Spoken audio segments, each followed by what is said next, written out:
Oke, di video ini kita akan membahas tentang soal Ibo ya. Ini Ibo tahun 2018, lebih tepatnya Ibo Iran.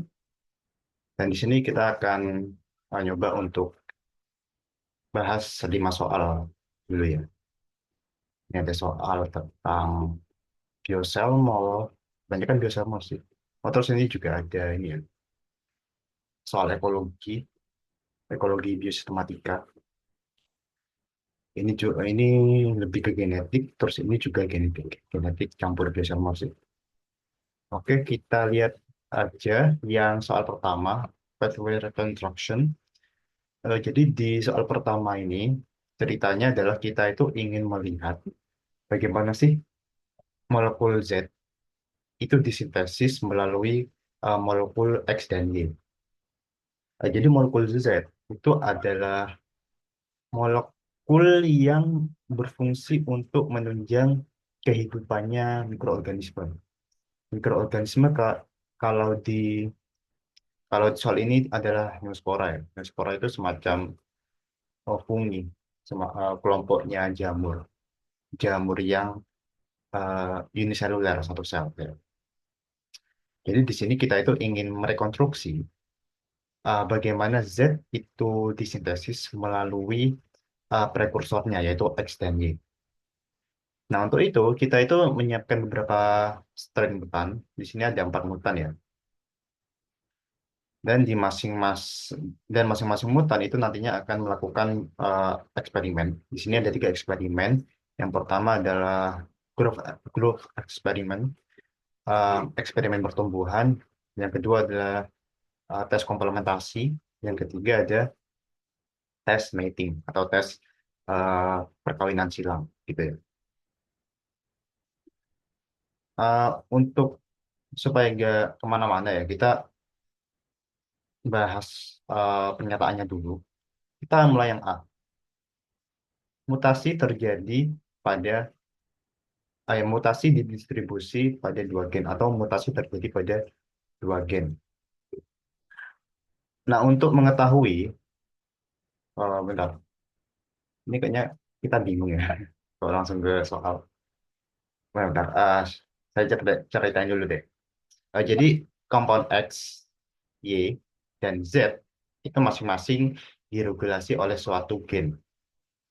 Nah, kita ingin tahu gen apa yang dia itu meregulasi proses proses asimilasi dari prekursor yang mana, kita itu ingin tahu secara spesifik gen apa yang dia itu eh, memproses compound apa. Misal gen alpha memproses compound X dan gen beta eh, mengasimilasi compound Y dan seterusnya. Nah, kita itu pengen tahu secara spesifik gen apa yang meregulasi apa gitu ya. Nah, di sini kalau yang growth eksperimen, di sini kita mempunyai uh, mutan, 4 mutan dan 1 wild type, di mana di sini itu kita memberlakukan tiap-tiap strain dengan perlakuan medium minimal. Medium minimal itu adalah medium tumbuh yang dia itu hanya dapat ditumbuhi oleh fenotip wild type. Jadi medium minimal itu adalah medium yang didesain untuk hanya dapat ditumbuhi oleh wild type dan tidak dapat ditumbuhi oleh non wild type atau mutan. Dikarenakan mutan itu nantinya akan kemungkinan besar akan kehilangan kemampuan untuk memproduksi beberapa molekul yang dia butuhkan, sehingga nanti itu ketika kita itu ingin mendeteksi dia itu mutan apa enggak, kita masukkan dia ke dalam minimal medium. Dan jika dia itu tumbuh, maka dia itu wild type, dia bukan mutan. Tapi kalau dia tidak tumbuh, maka dia itu mutan. Oke. Itu itu konsep dasarnya uh, minimal medium. Lalu di sini uh, minimal mediumnya itu diberi perlakuan, yaitu kalau yang ini ditambahkan compound X, kalau di sini compound Z, kalau di sini compound ini compound X, kalau di sini compound Z ya. Nah, itu gunanya sebenarnya kita itu ingin tahu dia itu eh, memiliki mutasi di bagian yang mana. Mutasi pada fungsi gen yang mana. Apakah mutasi pada gen yang memproduksi Y ataukah X ataukah apa. Nah, kita itu perlakuan ini gunanya untuk itu. Gunanya untuk mengetahui ini mutasinya ada di bagian mana. Gitu. Lalu di sini juga disediakan informasi ya tentang pada kondisi MM minimal medium tanpa perlakuan apapun itu yang terakumulasi yang mana. Eh, Maksudnya molekul yang mana yang terakumulasi gitu. Nah, sekarang kita identifikasi aja ya.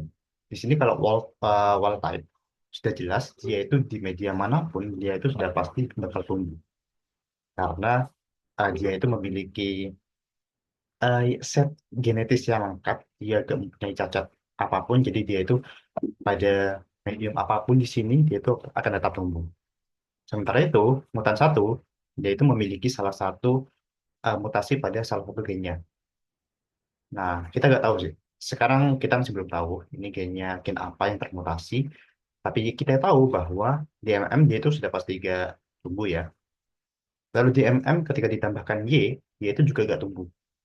Artinya adalah kalau kita interpretasikan mutan satu itu tidak defisiensi Y, yaitu dia itu tidak kekurangan Y.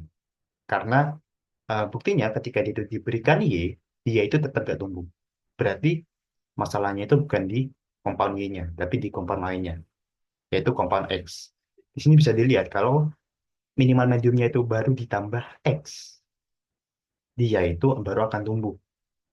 Berarti dia itu mutan satu, masalah utamanya adalah dia itu dalam sintesis X, gitu ya. Nah, terus kalau Z sudah pasti semua semua dari dari mutan itu akan tumbuh karena Z itu adalah molekul final, molekul yang ya digunakan untuk tumbuhnya dia. Jadi kalau ditambahkan Z, walaupun dia itu nggak punya X, nggak punya Y, maka dia itu akan otomatis tumbuh. Karena Z lah yang dibutuhin, bukan X, bukan Y, tapi Z yang dibutuhin. Itu. Nah, berarti mutan satu kita itu bisa menyimpulkan bahwa dia itu memiliki kemampuan, ketidakmampuan untuk mensintesis molekul X gitu. Nah, terus kita coba lihat di informasi ini ya. Sebelum itu, kita kan belum tahu ya, ini pathway-nya gimana. Bentar, aku screen share dulu ya.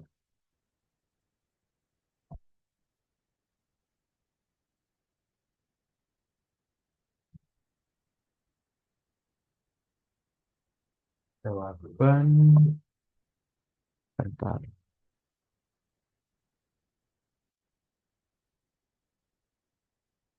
dia player, jawaban.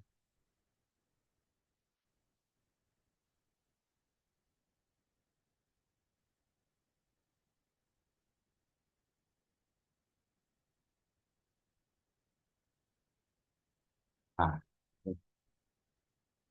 bentar, macam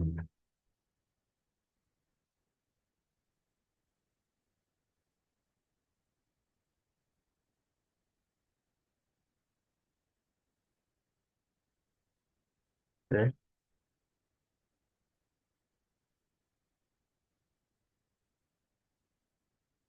Jadi kita tuh kan ingin mengetahui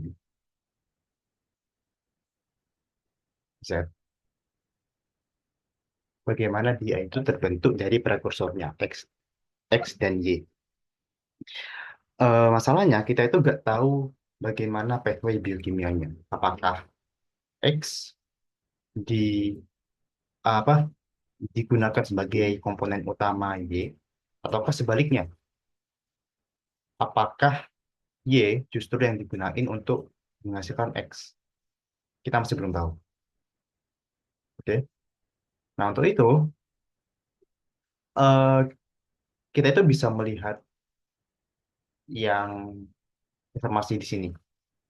Jadi pada pada pada kondisi dia itu minimal medium yang nggak ditambahin apa-apa, dia itu mengakumulasi Y.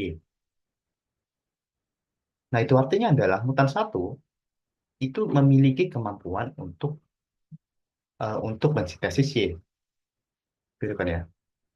Nah, ketika dia itu ditambahin Y, dia sudah jelas nggak bisa untuk tumbuh. Tapi ketika dia itu ditambahkan X, dia itu langsung bisa tumbuh. Nah, maka dari informasi tersebut, kalau kita jeli ya, mana? Kita itu bisa menyimpulkan kalau Y terlebih dahulu lah yang dia itu digunakan sebagai komponen X, dan baru komponen X itu digunakan untuk sintesis Z. Kenapa? Karena tadi ya dalam dalam datanya dia itu kan memiliki kemampuan untuk mensintesis Y. Oke? Jadi dia itu bisa mensintesis Y. Ketika dia itu diberikan Y, dia itu nggak bisa untuk tumbuh. Oke? Nah, baru ketika ditambahkan X, dia itu baru bisa tumbuh. Berarti dia itu memiliki ketidakmampuan untuk mensintesis X. Oke? Jadi misal ya, gen yang dia itu berfungsi untuk mensintesis X, kita misalkan dengan gen alpha. Pada mutan satu, gen alpha lah yang dia itu bermasalah. Karena dia itu nggak bisa mengkonversi Y menjadi X. Dan baru ketika X tersedia, X itu langsung dapat dikonversi menjadi Z dengan menggunakan gen yang berbeda, misalkan gen beta. Gitu. Nah, kenapa nggak kebalikannya? Kenapa nggak X terlebih dahulu baru Y? Kenapa nggak gini? Logikanya gini, kalau pathway-nya begini, maka pemberian X itu nggak akan menyebabkan terjadinya pertumbuhan. Karena misal kita kasih X ke si dia, oke? Ketika dia itu diberikan X, maka dia itu akan konversinya menjadi Y, oke? Nah,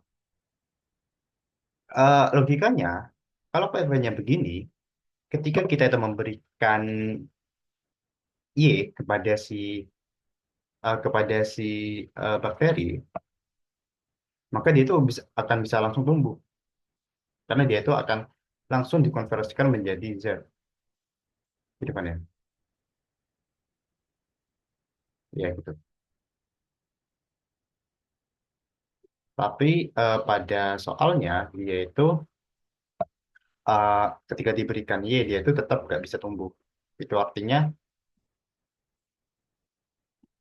itu artinya Y terlebih dahulu baru X, kan X lebih dahulu baru Y. Tuh.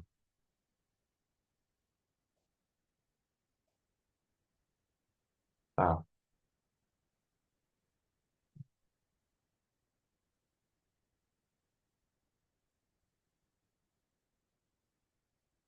hmm, hmm, hmm.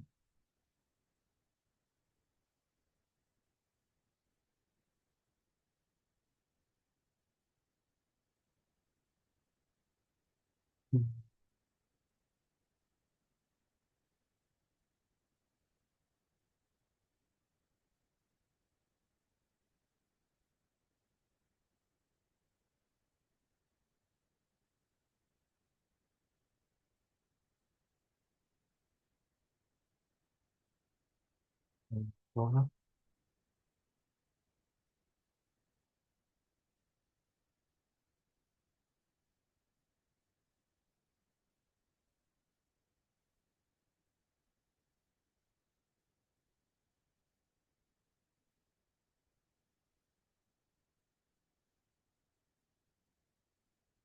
ini kalian ada yang tanya ya, gimana kalau skenario-nya tuh gini?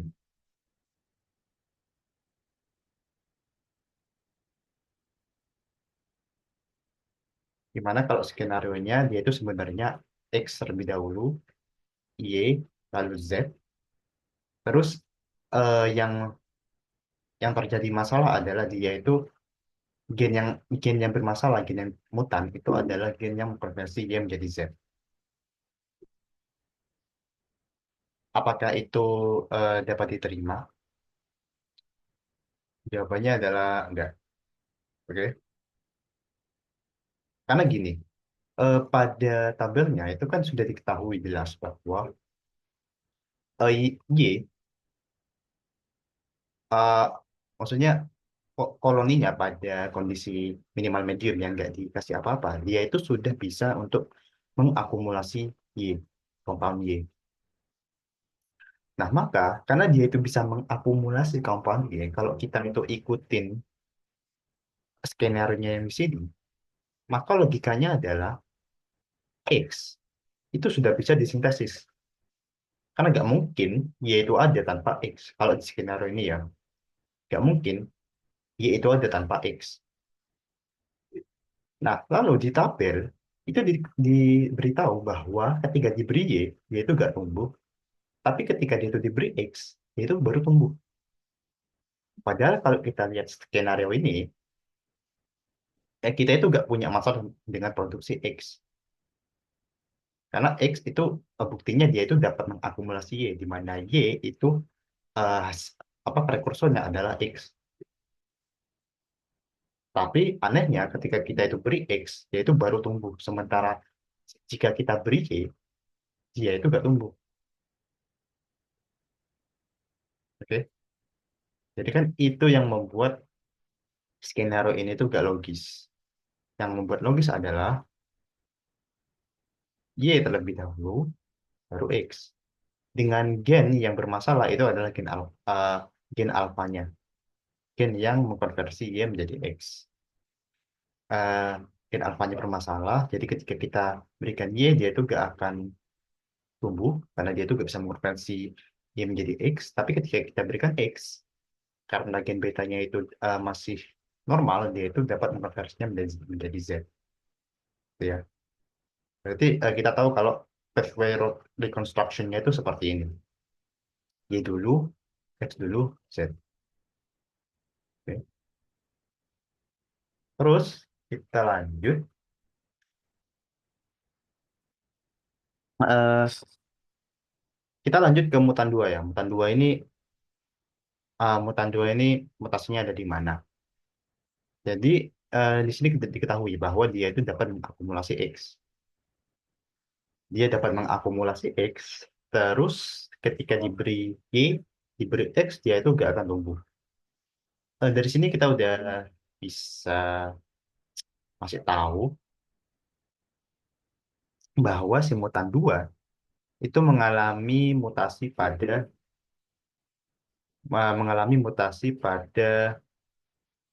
gen beta. Kenapa? Karena yang pertama dia itu dapat mengakumulasi compound X pada minimal medium. Itu artinya dia itu memiliki gen alpha yang normal. Sementara itu, ketika dia itu diberikan X, dia itu nggak bisa tumbuh, tetap nggak bisa tumbuh. Itu artinya adalah gen yang mengkonversi X menjadi Z itu yang bermasalah. Jadi kalau mutan 2 itu yang bermutasi adalah gen betanya. Jadi tulis dulu ya, misal M1. M1 yaitu mutasinya apa? M2 yaitu mutasinya adalah beta. Terus gimana kalau M3? Kalau M3 ini karakteristiknya sama, bukan sama sih, persis ya. Persis dengan mutan 2. Oh, eh, mulai dari ini pola perkembangannya sampai ke compound yang diakumulasi pada minimal medium itu sama. Berarti kita bisa menyimpulkan kalau mutasi yang mutan 2 dan 3 itu sama-sama pada gen beta.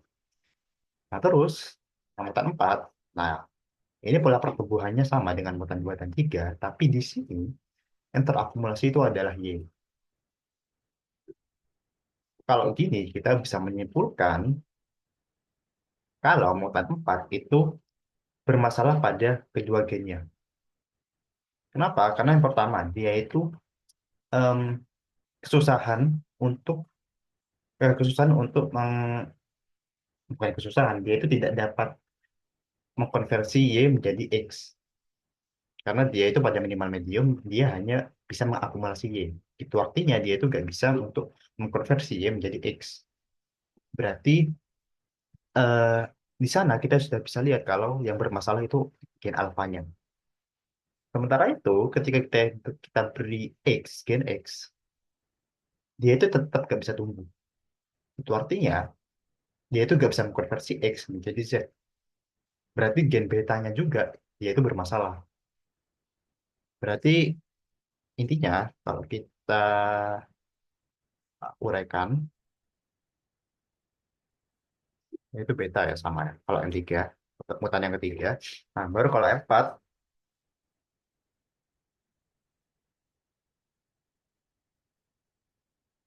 itu adalah A dan B. A, A dan B.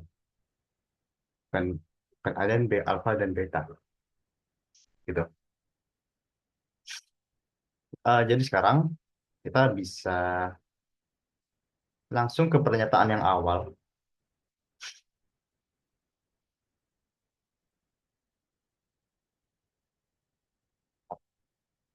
Mana nih?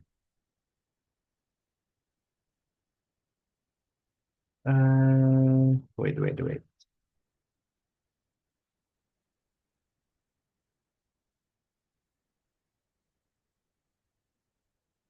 Kok bisa? Kok bisa sih? Share. Ah, di sini di pernyataan A, the mutation is mutated strains. In the mutated strains were distributed in two genes. Mutasi yang terjadi pada strainnya, pada keempat strainnya, itu distribusikan pada dua gen. Apakah benar? Yang A ini benar. Kenapa? Karena, nah, ya. Yang A ini benar karena mutasinya itu memiliki dua kemungkinan. Dia itu ada pada gen alfa atau gen beta atau keduanya. Jadi dia itu dapat terdistribusi pada kedua gen itu aja. Nggak kurang, nggak lebih. Bukan cuma satu gen, bukan sebanyak tiga gen, tapi sebanyak dua gen. Jadi yang A itu benar. Oke, terus yang B, eh, jika melihat dari keseluruhan strain mutan, minimal terdapat situs 5 situs pada Neospora yang dia itu termutasikan pada salah satu atau lebih strains. Untuk menjawab hal itu, kita itu bisa melihat complementation test. Jadi kalau buat yang belum tahu complementation test itu gimana, jadi dia itu adalah suatu tes yang memperlihatkan apakah suatu mutasi itu berada pada gen yang sama atau yang berbeda. Jadi saya beri contoh dulu.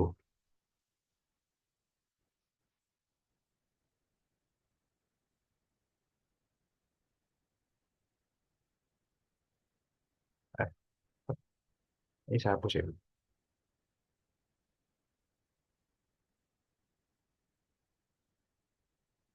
Saya berikan contoh dulu.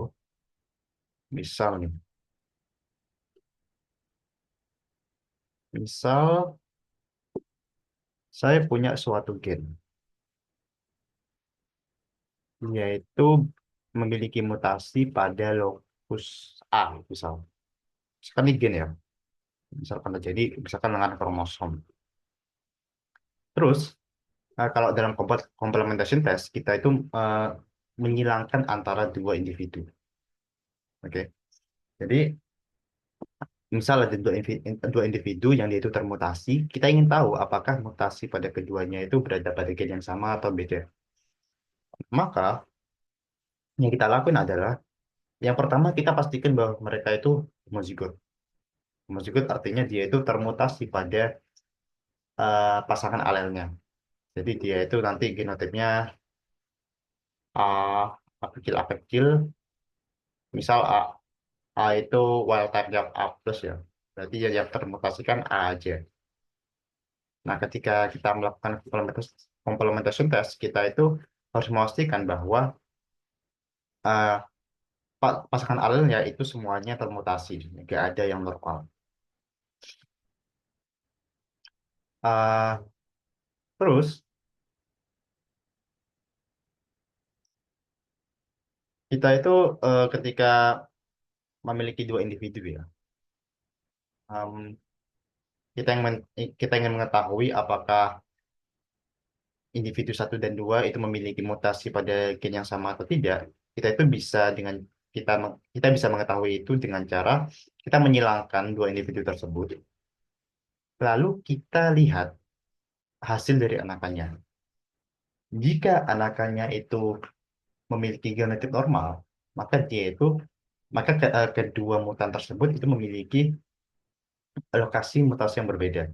Sementara dia kalau anakan mereka itu memiliki fenotip yang mutan, berarti kedua mutan yang disilangkan tersebut itu memiliki mutasi pada gen yang sama. Penjelasannya gini, misal kita punya suatu mutasi ya, misal ini parental A, dia itu parental B. A dan B dia itu sama-sama mutasi.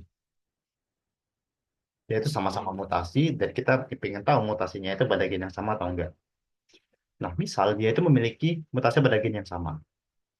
Maka kalau di hukum Mendelian ya kan dia itu akan mengalami yang namanya asortasi independen. Dia itu akan berpasangan dengan alet yang lain. Kalau dia itu memiliki lokus yang sama, mutasinya pada posisi yang sama, pada gen yang sama, maka yang terjadi adalah kita mendapatkan pasangan alel yang mutan homozigot. Karena dia itu mutan homozigot, artinya semua alelnya itu mutasi.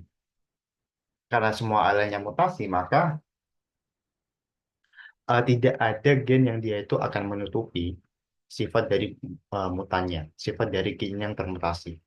Sehingga fenotipnya dia itu akan mutan.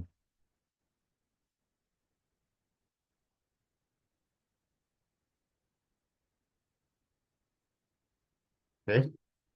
Tapi kalau dia itu memiliki memiliki lokasi yang berbeda, mutasinya, misalnya gini ya, kalau dia itu berbeda, maka yang terjadi adalah alel dari masing-masing gen mutannya, dia itu akan ada yang menutupi sifat dari gen yang termutasi tersebut.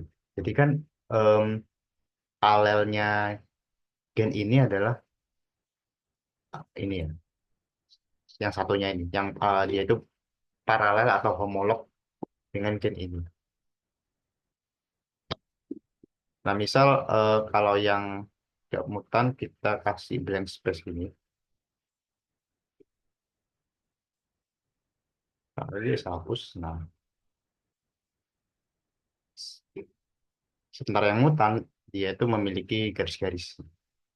Nah, sekarang kan ini kan alel normal, ini alel normal.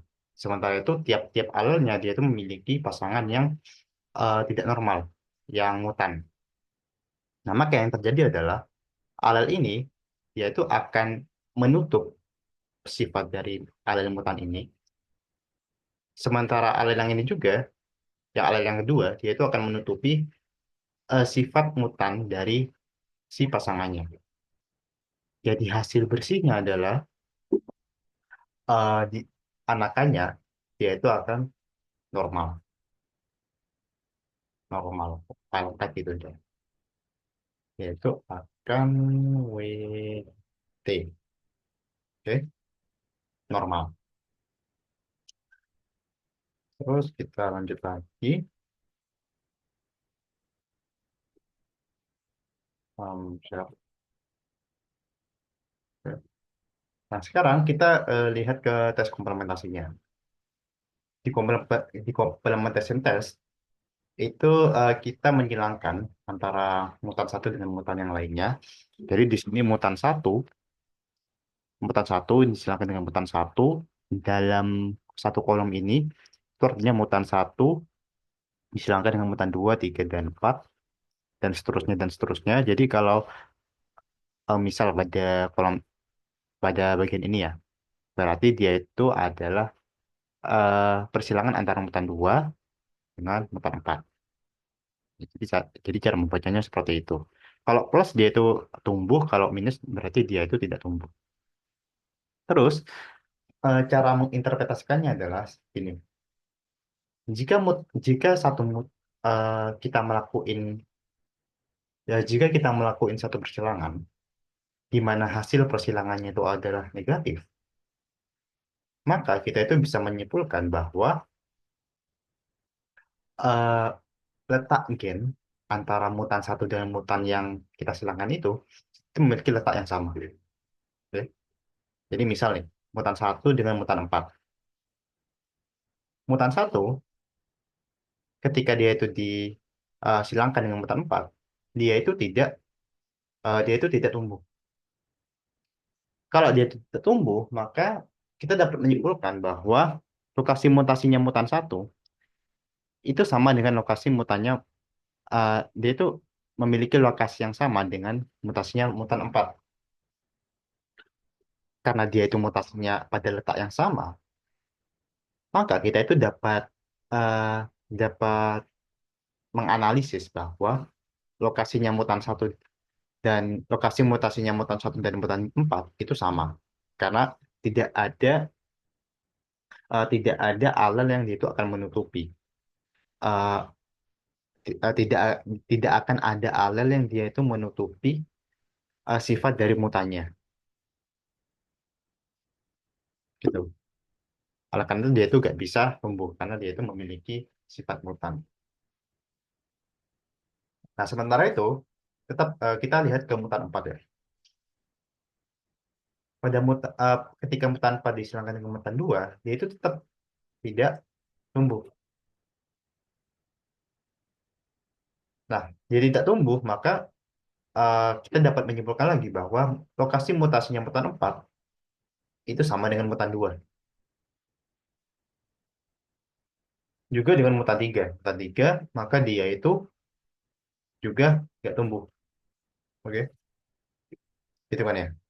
Nah, maka dari sini kita itu dapat menyimpulkan ya, bahwa mutan 4 itu kemungkinan memiliki mutasi yang uh, mu- dia itu memiliki mutasi yang multiple, yang dia itu memiliki mutasi lebih dari satu pada satu individu.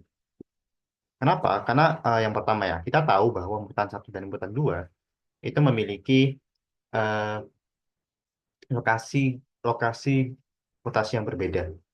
Jadi kalau mutan satu dia kan pada gen alfa, kalau mutan 2 dan 3 dia itu pada gen beta. Ya seperti yang tadi kita simpulkan itu.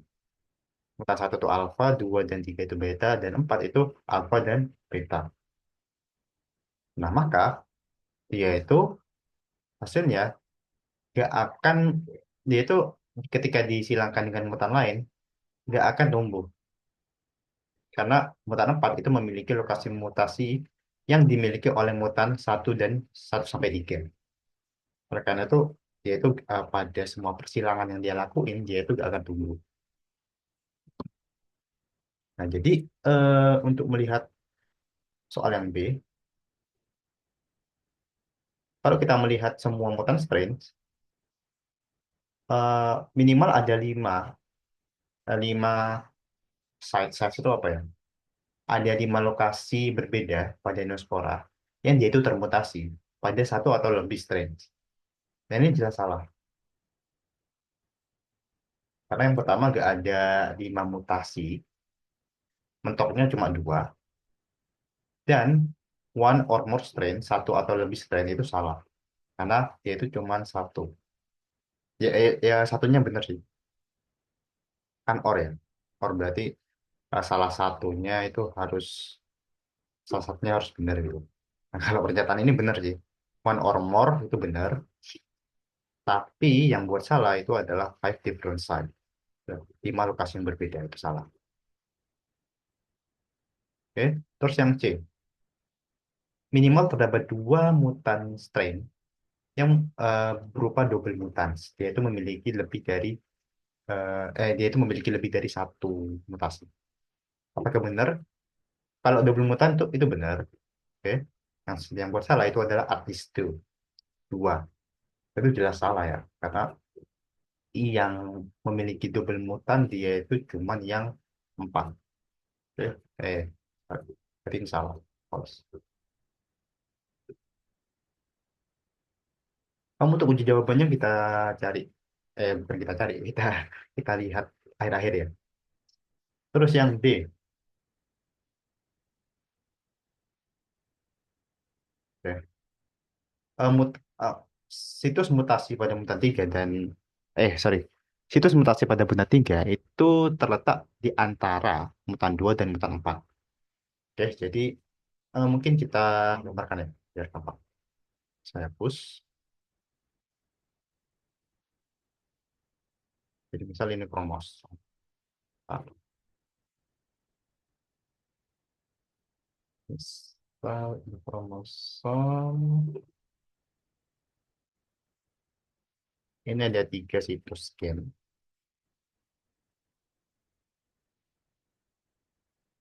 Di sana diasumsikan, bentar,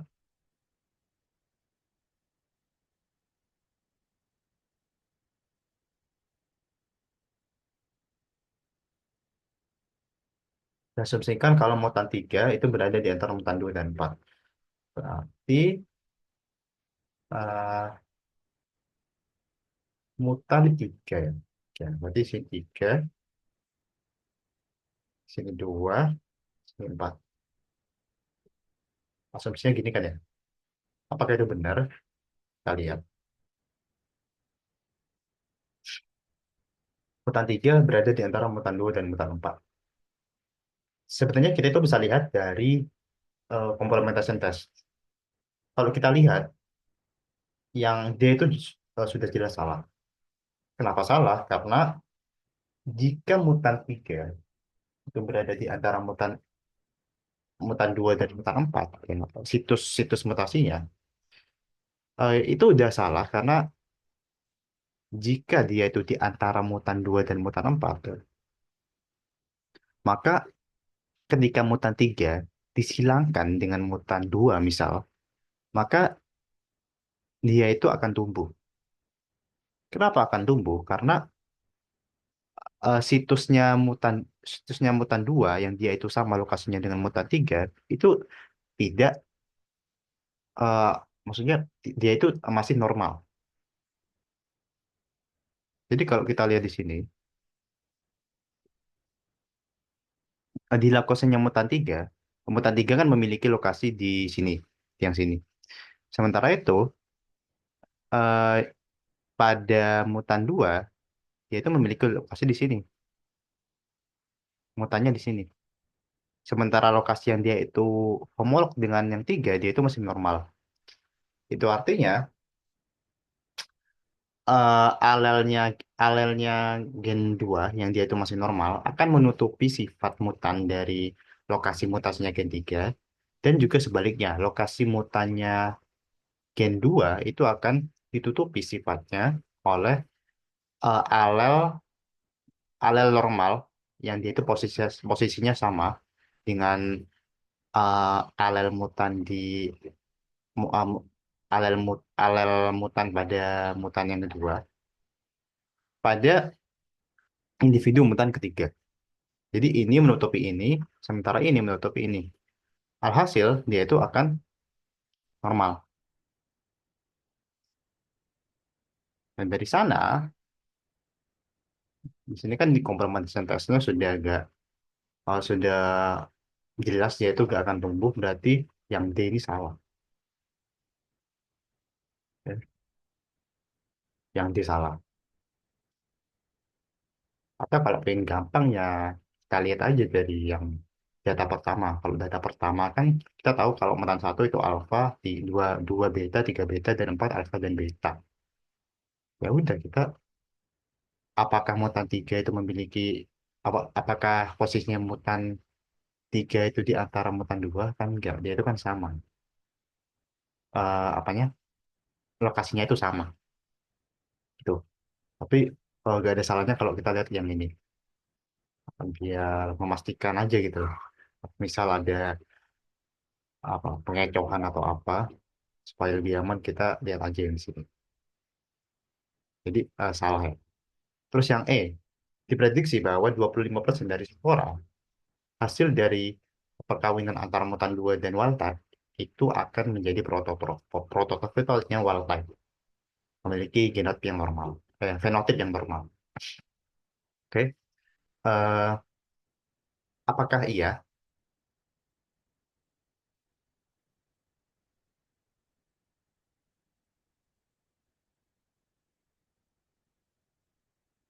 Karena kita coba ya. Eh, kita lihat dulu data yang ada di sini. Ya. Di sini mutan satu di kalimat dipasangkan, bukan dipasangkan apa, dikawinkan dengan mutan dua, dia itu akan menghasilkan 25% prototroph. Nah, dari sini kita coba untuk melihat kira-kira genotipnya itu apa. Karena kan kita dari tadi kan nggak tahu genotipnya apa. Kita cuma tahu fenotipnya aja. Jadi bisa aja wild type itu memiliki genotip yang heterozigot. Artinya alel satunya itu dia itu mutan. Bisa aja kan. Karena dia itu wild type artinya dia itu bisa apa bisa bukan bisa bisa mampu untuk mensintesis semua semua semua komponen yang ada di sini dari X, Y dan hingga menjadi Z. Itu normal. Tapi bisa aja meskipun fenotipnya normal, genotipnya itu heterozigot kan bisa aja. Kita nggak tahu. Oleh karena itu kita lihat dulu apakah memungkinkan mutan 2 dan wild type itu dapat menjadi 25% prototroph. Kita lihat dulu. Jadi mutan A. Mutan A dia itu kan ada pada gen alpha ya. Berarti misal kita kita representasikan gen alpha itu menjadi A besar, A besar. Kita asumsikan dulu mutan satu itu homozigot. Bentar. Mutan satu kan dia itu mutasi pada gen alpha ya. Berarti dia itu misal gini, alpha alpha A kecil, artinya dia itu gak fungsional. Terus untuk yang beta dia itu kan normal. Berarti kita bisa tulis B besar. Nah, B besar itu kan ada dua kemungkinan. Bisa B besar juga, bisa B kecil. Coba kita lihat dulu apakah B besar bisa digunakan. Terus dikali mutan dua kan ada di sini ya, yang beta. Sementara alfanya normal. Berarti A besar. Kita pakai homozigot dulu untuk heterozigotnya nanti. Terus B kecil, B kecil. Nah, kalau di sini kita tuh sudah bisa lihat kalau ini nggak memungkinkan. Sudah jelas karena nantinya anakannya itu akan menjadi heterozigot semua. Dia itu akan setiap alelnya itu memiliki gen dominan. Itu artinya fenotipnya itu juga akan normal. Berarti 100% prototroph. Gak akan ada yang mutan. Maka di sini udah jelas salah ya, gak mungkin gini. Karena di informasinya itu sudah diketahui em, kalau hanya 25% yang prototroph. Berarti kita coba ya. Misal ini B kecil. Terus ini tetap tetap A besar ya, coba. apakah sekarang memungkinkan? Eh, Kalau kita lihat dari persilangan alel ini dengan alel ini, yaitu sudah jelas semuanya akan fenotipnya normal karena semuanya akan tertutupi dengan si gen dominan ini. Sementara kalau persilangan antara ini alel B, yaitu akan dia itu 50-50, yaitu akan memiliki 50% dan 50% dari apa namanya? 50% dari anakannya dia itu memiliki B normal, B strip. 50%-nya lagi dia itu B kecil, B kecil. Oke. Berarti dia itu nantinya fenotipnya A strip, A strip juga, atau ya, atau. Ini 50%, ini 50% juga. Ayo, yang inilah. Nah, karena 50% itu udah jelas salah. Karena rasionya itu 25%. Oke. Jadi kita nggak bisa, berarti kemungkinan ini salah. Oke. Nah, terus kita coba lagi kemungkinan lainnya. Gimana kalau ini? Nah, A kecil A kecil, B besar B kecil, A besar A kecil, B kecil B kecil. Terus kita silangkan, berarti nanti, bentar. Kalau ini dikali ini ya, berarti nanti dia itu, kita hitung aja, A kecil, itu kemungkinannya berapa? Berarti kalau A kecil itu kan setengah ya. Sementara itu B besar B kecil jika dikali, maka kemungkinan B kecil itu akan setengah juga. Maka kemungkinan untuk terbentuknya gen fenotip mutan itu kan ada beberapa kemungkinan ya. Ada A kecil, terus strip, ya, nggak peduli itu apa, yang penting ininya sudah eh, apa? Ininya sudah udah homozigot resesif, sudah mutan, berarti dia itu fenotip keseluruhannya akan mutan. Atau strip B, B kecil, B kecil. Nah, kita cari probabilitasnya berapa, atau ya dua-duanya yang mutan.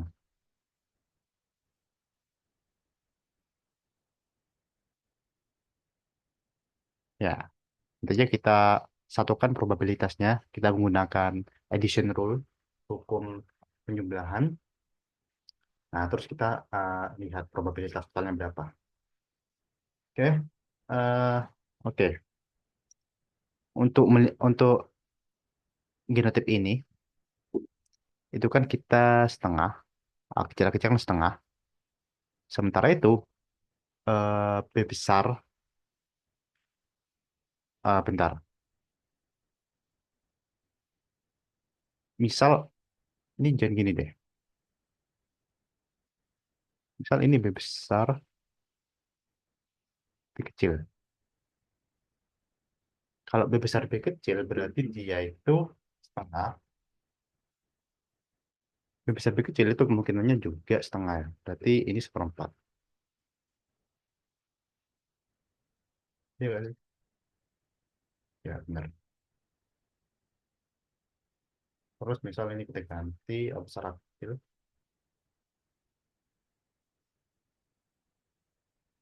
Em, A besar A kecil itu kan setengah. B kecil setengah berarti seperempat juga.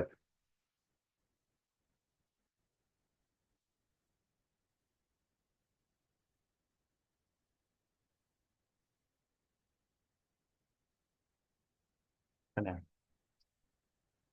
Terus A kecil, A kecil, B kecil, B kecil, setengah-setengah. Enggak.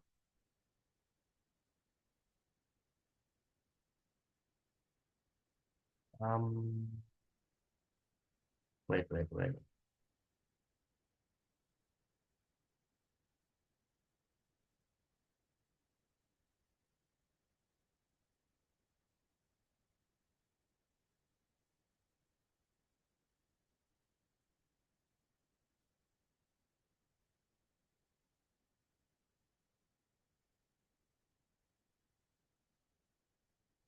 Hmm. Besar-besar, kecil, setengah-setengah. Seperempat. Ya ini seperempat juga.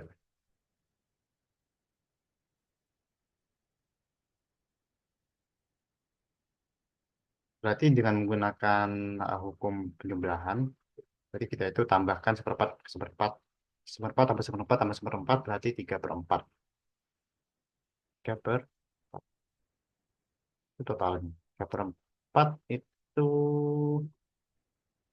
yang jelas bukan 25%.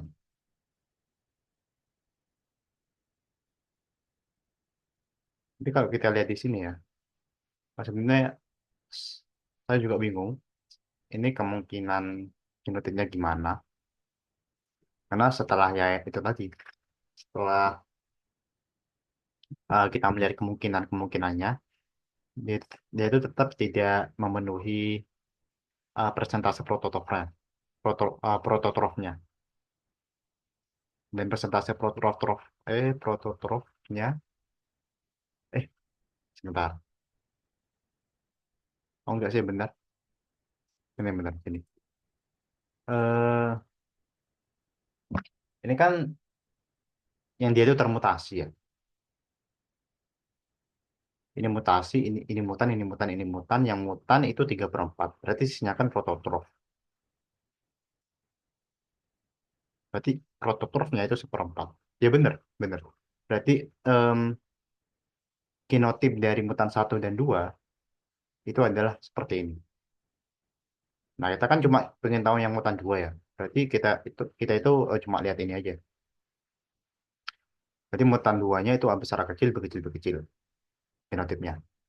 Terus kita kita lihat gimana kalau kita itu em, kita menjodohkan antara mutan-mutan ini dengan wild type. Misal wild type-nya coba dulu homozygote ya. Tuh, baru berantakan nih. A besar-besar, B kecil, B kecil. Nah, kalau ini sudah jelas nggak bisa, karena nantinya ya yang dominannya akan menutupi B kecilnya. Berarti nggak bisa. Ini sudah jelas nggak bisa. Oke, terus coba yang B kecil.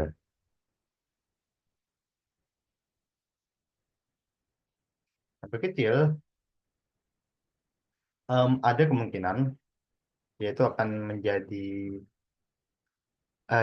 menjadi prototrop. Apa? Maksudnya mutan. Bentar. Itu akan menjadi mutan karena dia itu nantinya akan bisa mempunyai genotip B kecil B kecil.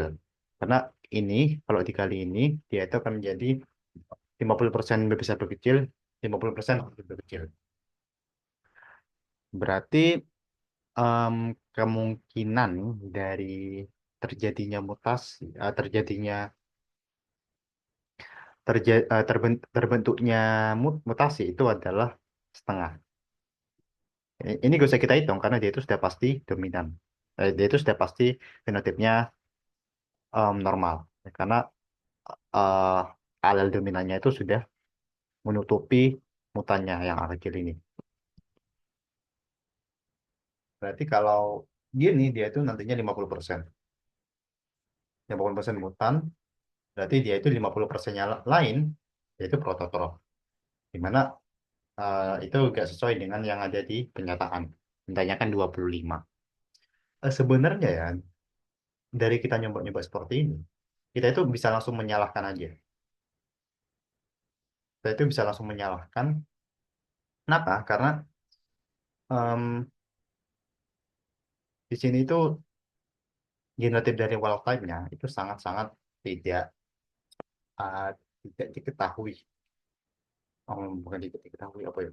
Istilahnya itu kita kita nggak tahu ini genotip genotip wild type-nya itu gimana. Apakah sepenuhnya homozigot dominan? Apakah ada yang heterozigot heterozigot? Apakah yang heterozigot yang alel A atau B? Kita kan nggak tahu. Jadi dibandingkan kita membuang waktu ya, kita itu bisa langsung menyalahkan yang itu. Salah karena WT-nya itu tidak diketahui genotip pastinya. Itu kita itu cuma bisa nyoba-nyoba dan kita itu nggak bisa mengekspektasikan kalau sporanya itu 25 karena kita itu nggak punya informasi tentang genotip dari wild type-nya. Oke. Mungkin itu ini agak panjang ini berapa jam? 1 jam ya. Mungkin mungkin gitu aja ya. Oh ya kita lihat kuncinya. True, false, false, false, false. True, false, false, false, false. Bener ya. Jadi itu yang soal pertama. Mungkin sampai sini dulu ya, soalnya ini kemanjangan.